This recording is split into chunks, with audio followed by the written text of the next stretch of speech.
So imagine a room in South Florida. Okay. It's the spring of 2026, and the air conditioning is humming constantly the way it, always does down there, battling the humidity. Right. It's practically a baseline sound in Florida. Exactly. But inside this one particular room, the atmosphere is just incredibly thick. I mean, almost suffocating. Oh, I can imagine. Yeah, you have 6 university students sitting around a single table. There are Jewish and Muslim students, American Israeli, and someone from the German-Turkish diaspora. That is quite the mix of backgrounds. It really is. And they are sitting together during what is, by any honest accounting, one of the most painfully fraught, deeply tense semesters for Jewish-Muslim relations in recent memory. Absolutely. Outside that door, the internet is just raging. Friendships are fracturing, and institutional trust is basically breaking down. But inside this room at Florida International University, they are doing something genuinely radical. They're talking. Yeah, Yeah. they are just talking. And, they're showing up week after week. The transcripts of these meetings really reveal how heavy that simple act has become. I mean, yeah, just showing up is huge. Right, because some of these students had literally never set foot in a mosque before this fellowship. Wow, really? Yeah, and one student actually sang Hatikva at a Shabbat service, only to face this intense backlash from her own community back home. That's intense. They walked into that room carrying dual loyalties, these incredibly complicated family histories, and immense, almost paralyzing grief.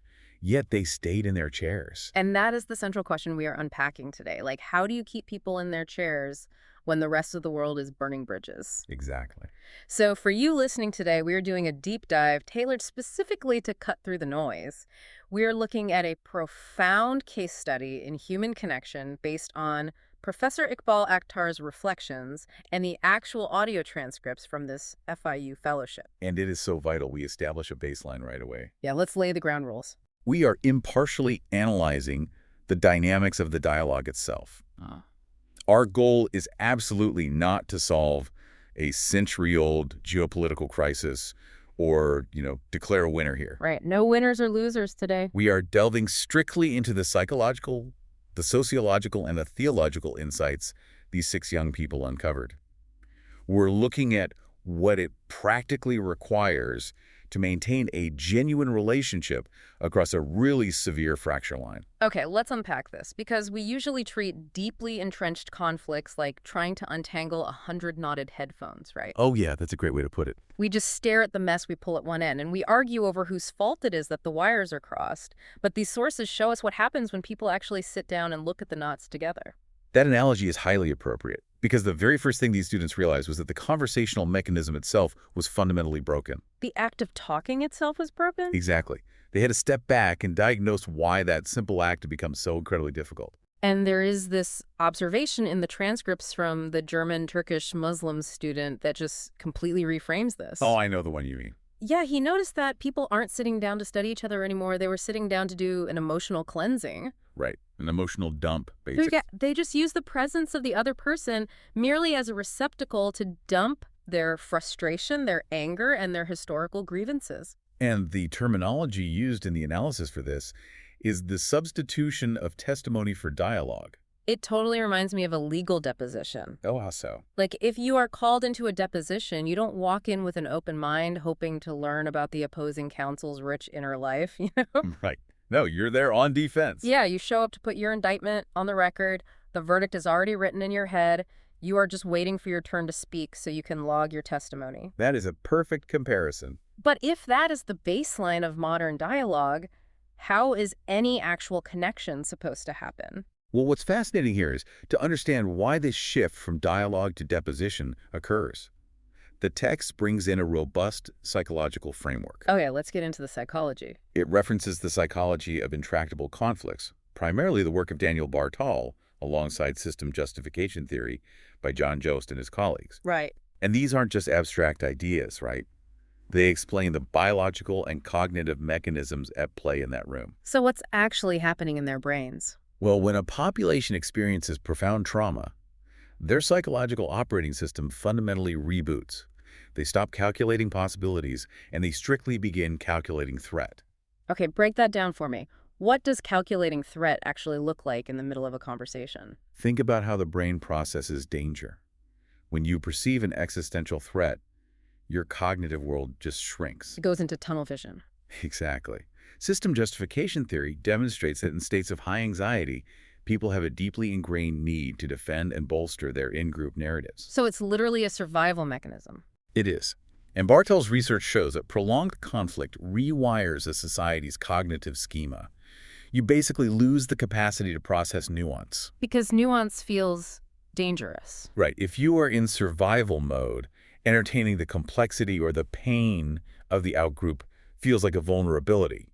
You assume the person across the table is acting in bad faith. Because trusting them could, psychologically speaking, lead to your own destruction. Precisely. You foreclose on moral complexity to protect your own psyche. Wow. So dehumanizing the other side isn't necessarily born out of pure malice. It's a tragic byproduct of an overwhelmed nervous system trying to keep you safe.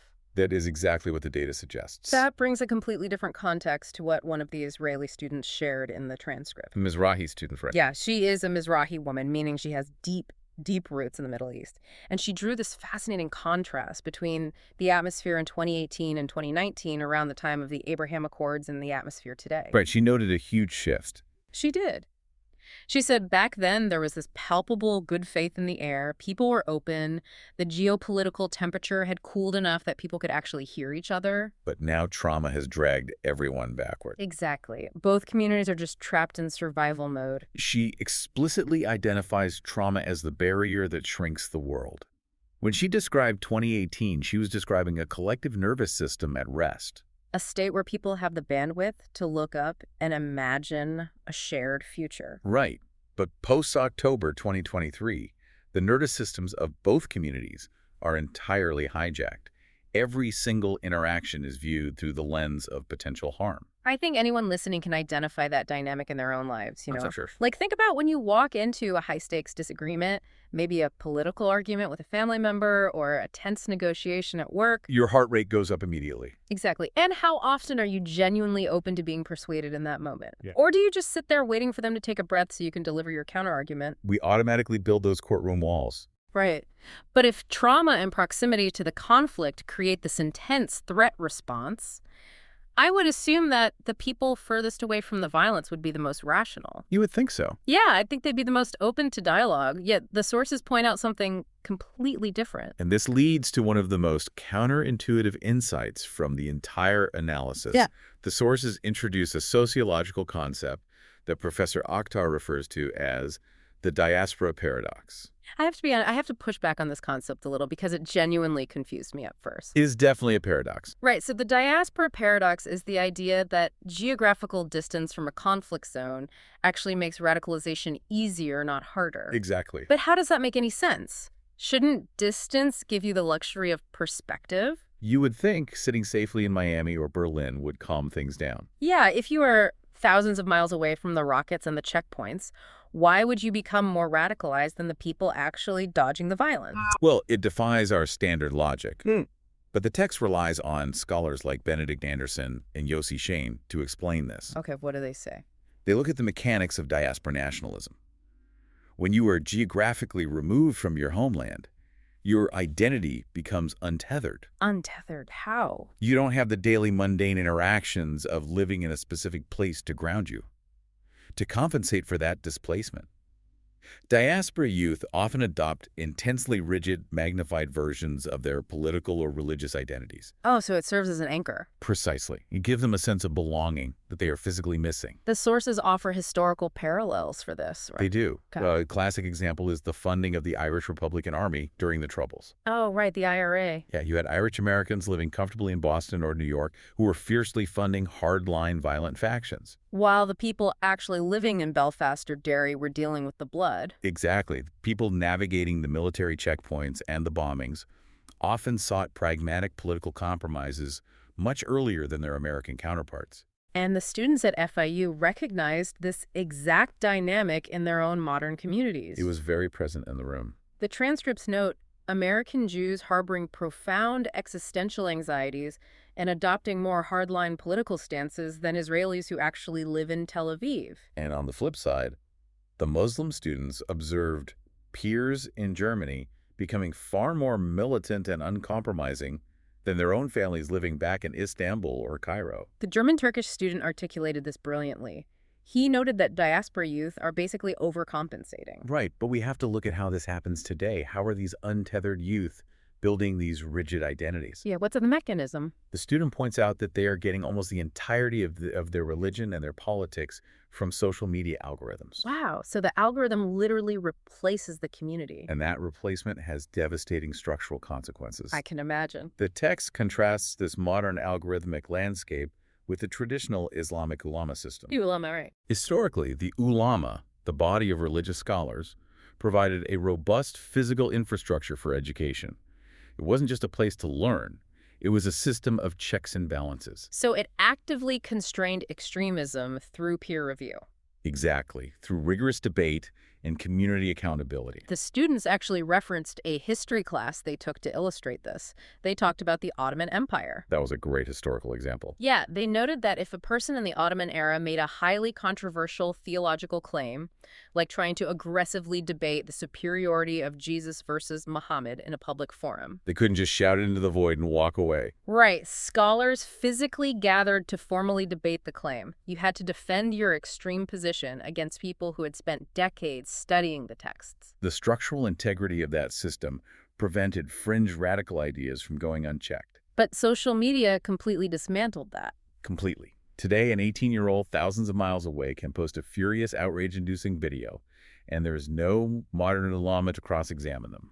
There is no mechanism to effectively refute that claim to the exact same audience. The algorithm actively rewards the friction. It rewards the most extreme, emotionally charged testimony.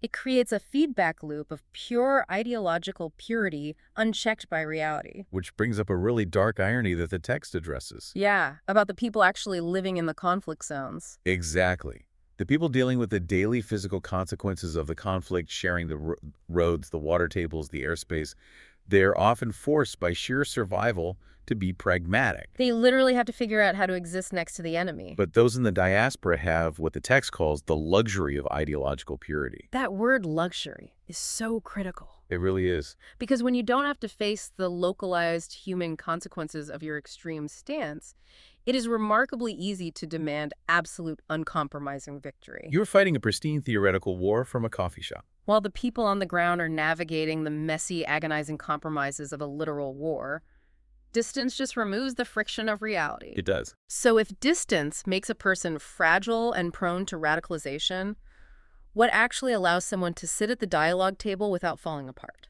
That is the million-dollar question. This brings us to a part of the transcript that I found deeply hopeful.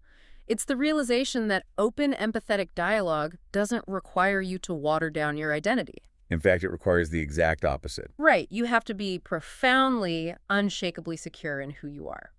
Insecurity breeds closure. Confidence enables risk. That is the fundamental psychological formula at play. One of the Jewish students in the group brought up a fascinating piece of history to illustrate this about Dennis Ross. The American facilitator for the Oslo Accords, right? Yes, in the 1990s.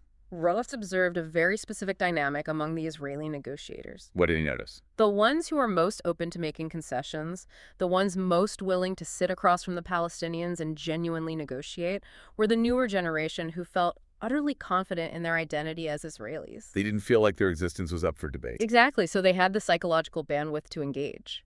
And the Mizrahi Jewish student in the FIU room is a living embodiment of this principle. Oh, absolutely. Her family history is deeply rooted in Middle Eastern culture, long predating the modern state of Israel.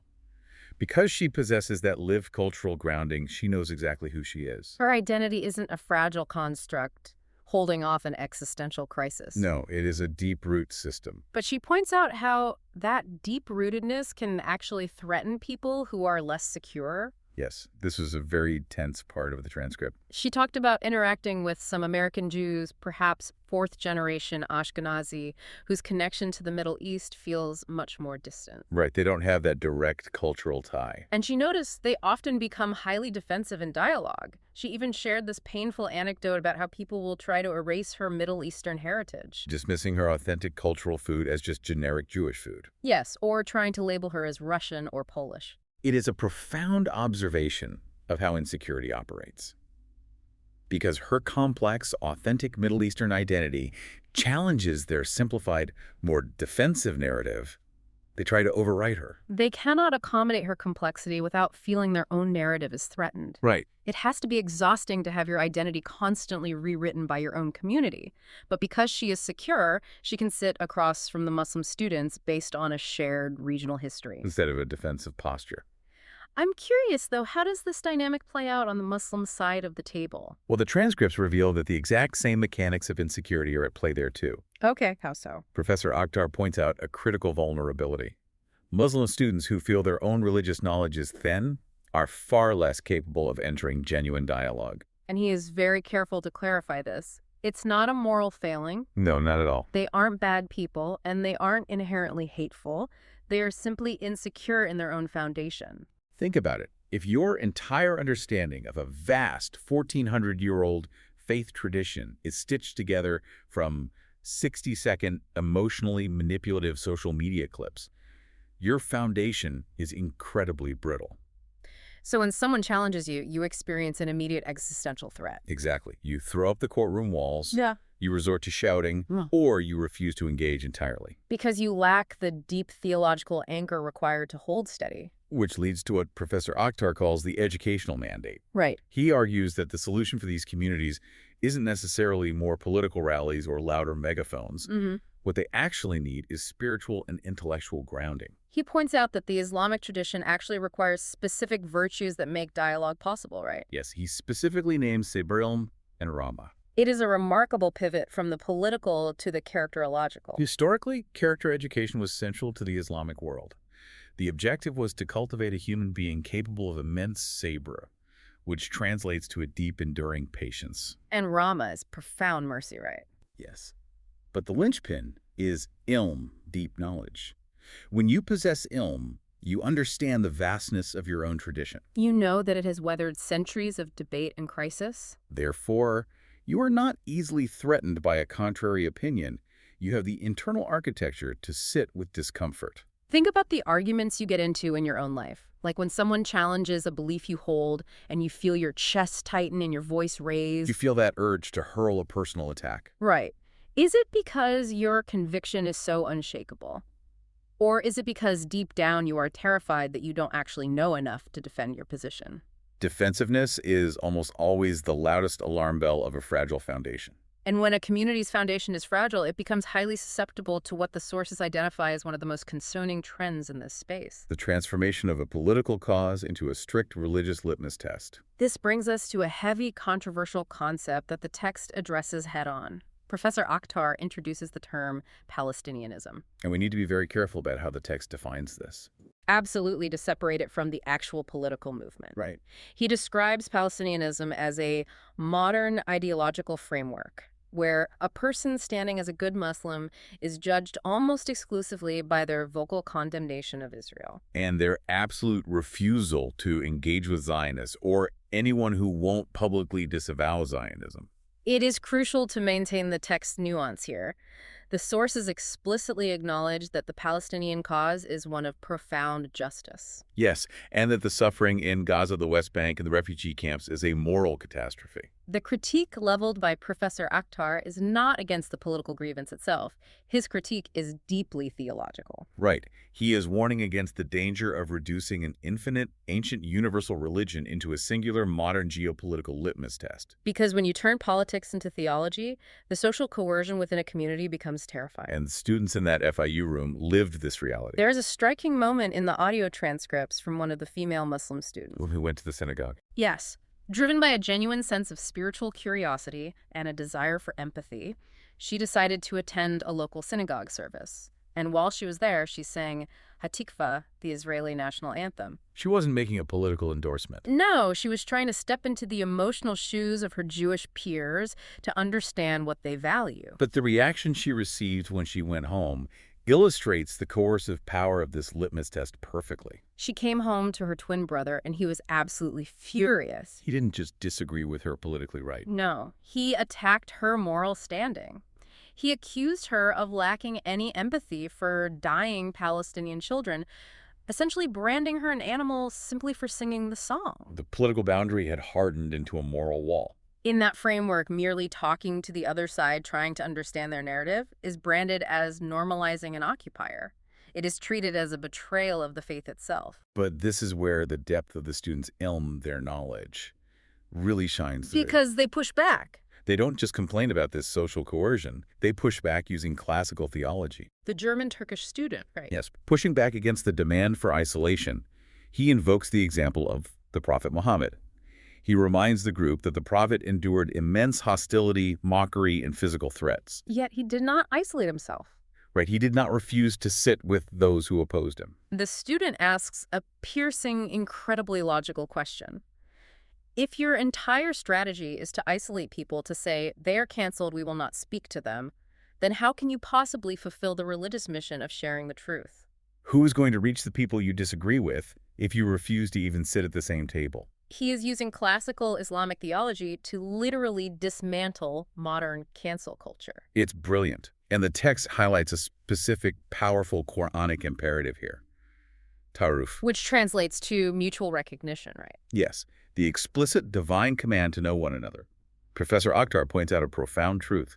A divine command is not suspended simply because the geopolitics of the current decade are terrible. The mandate to engage, to look the other in the eye and recognize their humanity remains an absolute requirement, regardless of how painful the political climate is. You cannot put a divine mandate on pause just because the news cycle is depressing. You still have to do the hard work of knowing one another. And that mandate to look past the immediate trauma is exactly what drove the final session of this fellowship. A radical imagination exercise. Yes. After spending weeks diagnosing the courtroom dynamics, the diaspora paradox, the deep-seated insecurity, and the social coercion, they finally asked a question that forced everyone to lift their heads and look at the horizon. Professor Akhtar asked these 6 students to picture the Middle East exactly 1 century from now in the year 2126. Here's where it gets really interesting. The text calls their answers utopian, but it immediately clarifies that this isn't a naive, toxic positivity. It isn't ignoring the blood in the soil or the grief in their hearts. The professor defines this utopianism as a moral refusal to accept present catastrophe as destiny. That phrase is a psychological masterclass. It really is.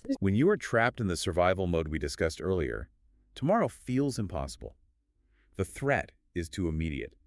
Forcing the brain to imagine 100 years into the future bypasses that immediate threat response. It requires you to access a completely different cognitive architecture, one built on hope and structural redesign. And the specific visions these students generated are incredibly revealing about what becomes possible when you unshrink your perspective. Let's walk through what they actually envision for 2126.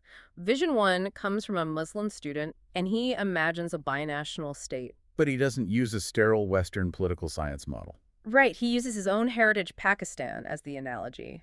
Pakistan is a fascinating template because it was stitched together across immense historical ethnic divides.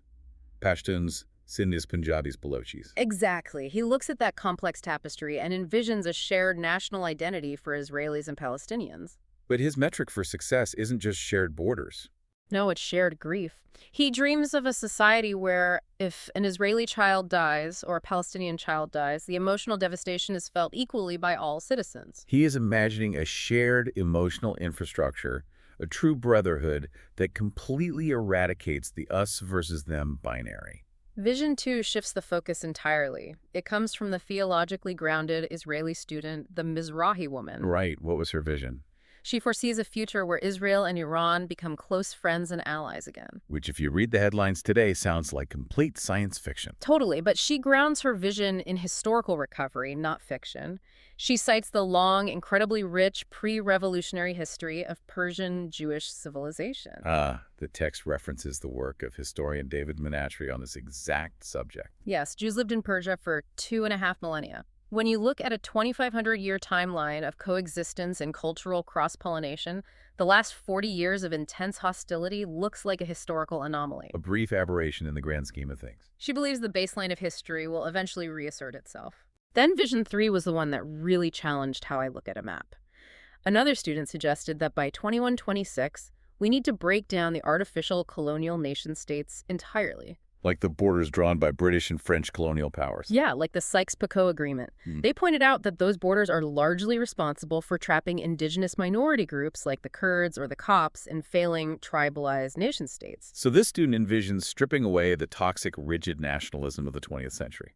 They dream of prioritizing the physical and cultural safety of all regional minorities, uniting people under a shared, broad Middle Eastern identity. Rather than forcing everyone into the rigid, often violent boxes of Arab or Israeli. But the room wasn't just filled with dreamers. Vision 4 brings a heavy, necessary dose of reality to the table. The realist.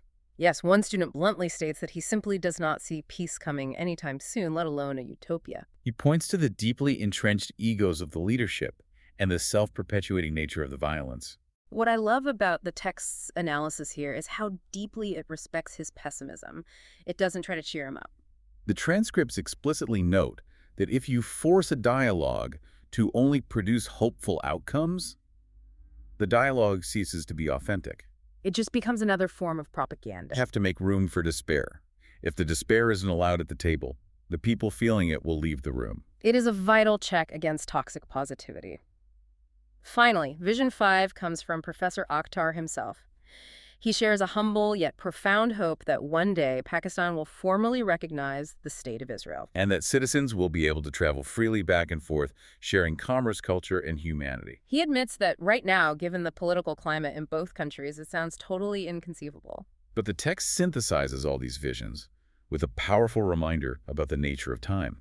What seems utterly impossible today is merely a matter of historical time frame. Like one student pointed out that the very existence of the State of Israel or the end of the Cold War or the fall of apartheid were all once considered inconceivable. History moves in seismic, unpredictable ways that we simply cannot see when we are trapped in the trauma of the present moment.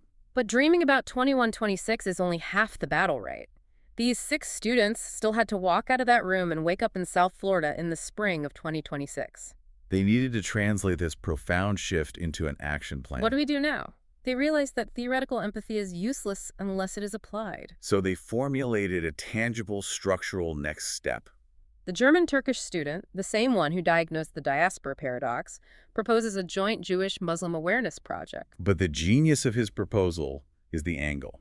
He doesn't want them to stand in the quad and debate the borders of the Middle East. He wants Jewish and Muslim students to stand shoulder to shoulder in public to combat anti-Semitism and Islamophobia simultaneously. It is a massive structural paradigm shift. Instead of engaging in a competition of narrative, arguing over who is suffering more, they recognize a deeper sociological truth. The same societal currents of hate, the same white supremacist or xenophobic frameworks that produce anti-Jewish violence, are the exact same currents that produce anti-Muslim violence. They realize they are caught in the exact same storm. The transcripts do note a real sadness surrounding this project, however. The broader Muslim Student Association on campus has been largely closed to this kind of engagement. It deeply hurts the professor and the students to see those institutional doors closed. But honestly, that institutional resistance makes the commitment of these 6 specific students even more profound. They aren't just swimming against the tide of history, they are swimming against the tide of their own peer groups on campus. They're taking a massive social risk. The German-Turkish student is so committed, he is even applying for a Weissel King Jr. scholarship to fund and formalize this joint work. And to fully grasp the historical and theological weight of what these young people are attempting to build, Professor Akhtar brings in the ultimate framework from Islamic history. Which is what? The Afat al-Medina, commonly known as the Medinan Constitution. I am actually not familiar with that document. What is the historical context there? It is arguably one of the most important political documents in history. It was established by the Prophet Muhammad in the 7th century in the city of Yathrib, which became Medina. Okay, so what was happening in Medina at the time? At the time, the city was tearing itself apart through generational blood feuds between various Arab tribes like the Aus and the Khazraj, who lived alongside several prominent Jewish tribes. So it was highly fractured. Very. The Prophet drafted this constitution as a political covenant. It explicitly recognized the Jewish tribes and the Muslim tribes as a single unified political community. Wait, it recognized them as one community without forcing them to assimilate. Precisely. It fiercely preserved their distinct religious identities, their laws, and their customs, but it bound them together in a mutual obligation for the physical defense and the social welfare of the city. So if Medina was attacked, they defended it together. Exactly. The text refers to it as the world's first pluralist constitution. But there is a specific word used in the analysis of this document that I think changes the entire meaning of this deep dive. The distinction between tolerance and covenant. Yes, the text points out that the fundamental logic of the Medinan Constitution was not tolerance. No, it wasn't. And distinguishing between tolerance and the actual logic of the document is everything. Tolerance is a very weak, passive concept. You tolerate a nuisance, you tolerate a bad smell in the room. Tolerance implies that you are merely putting up with someone's existence until you have the power to make them go away. But the logic of the Medinan Constitution was covenant. A binding obligation, a shared stake in each other's survival. That is a massive, terrifying leap from just agreeing not to yell at each other in a university courtyard. A covenant means that my future is fundamentally, inextricably tied to your future. If there is a hole on your side of the boat, my side's going down too. And that is the ultimate takeaway from this incredibly dense emotional transcript of these 6 students. They acknowledged that the trauma is real. They acknowledge that the wars have set their communities back decades. They face the algorithmic hatred and the diaspora paradox every single time they open their phones. But despite all of that structural and psychological pressure, they chose covenant over the courtroom. We have covered a massive amount of ground today. We started by looking at how severe trauma hijacks the nervous system, forcing us into survival mode and turning our dialogues into depositions where we only calculate threat. We explored the deeply counterintuitive diaspora paradox, seeing how distance from physical danger actually untethers people, allowing them to retreat into the luxury of ideological purity fueled by algorithms instead of accountable scholarship. We examined the necessity of deep identity security, how knowing exactly who you are is the prerequisite for taking the risk of empathy. We saw how easily politics can hijack theology demanding isolation instead of fulfilling the divine command to know one another. And finally, we saw how radical imagination can look past a century of violence to demand a future built on shared grief and binding covenant. The overarching lesson embedded in these transcripts is that maintaining human connection under extreme pressure is not about erasing your differences or watering down your identity. It is about doing the grueling work of finding the shared stakes that make those differences survivable. Which brings us back to you, the listener. We've seen how physical and emotional distance allows people to retreat into the safety of their own echo chambers. I want you to think about a profound conflict in your own life right now. Maybe it's a political divide in your community or a fractured relationship in your family. Or a high-stakes disagreement at your workplace. Are you merely seeking tolerance? Are you just trying to avoid the other side, waiting in your corner, hoping they will eventually just go away? Or could you take the enormous, terrifying risk of seeking a covenant? Could you recognize that whether you like it or not, your futures are bound together in the same building? Think about what it would cost you in ego and vulnerability to sit at that table. But more importantly, what is it costing you to stay away? A profound question to carry forward into the reality of our own lives. Keep looking at the knots, keep studying the architecture, and we will see you on the next deep dive.